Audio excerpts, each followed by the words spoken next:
ஏகாதசி அப்படிங்கிறதுல நிறைய விஷயங்கள் உண்டு. அதுலேயும் இன்றைய நாள் பீஷ்ம ஏகாதசி அப்படின்னு உண்டு. பீஷ்ம ஏகாதசி பீஷ்மரை குறிப்பதாகிறது. பீஷ்மரோட ஒரிஜினல் பேர் தேவரதன் பேர்.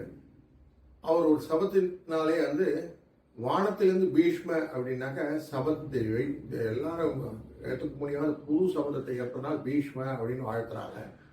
அப்படிப்பட்ட பீஷ்மர் பிதாமகன் அப்படின்னு கூப்பிடப்படுவார். பிதாமகன்னா அப்பா, அவருடைய தந்தை வழி தாத்தா அப்படின்னு சொல்லுவாங்க.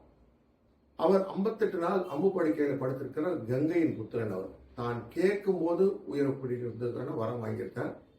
உத்தராயண புண்ணிய காலத்துக்காக வெயிட் பண்ணி சூரியன் உத்தராயண ரதத்தை ஆன முன்னே அவர் தன்னுடைய சொர்க்கலோக பயணத்தை ஸ்டார்ட் பண்றதுன்னு வச்சிருக்கார். அப்படி பண்ணும்போது விஷ்ணுவை துதிக்கிற விஷ்ணு சகஸ்ரநாமம் அப்படிங்கிற 1000 நாமத்தை அவர் சொல்கிறார். அதனால பீஷ்ம துதி என்றது விஷ்ணு சகஸ்ரநாமமாக இன்றைக்கும் நாம் கொண்டாடிக்கிட்டு இருக்கிறோம்.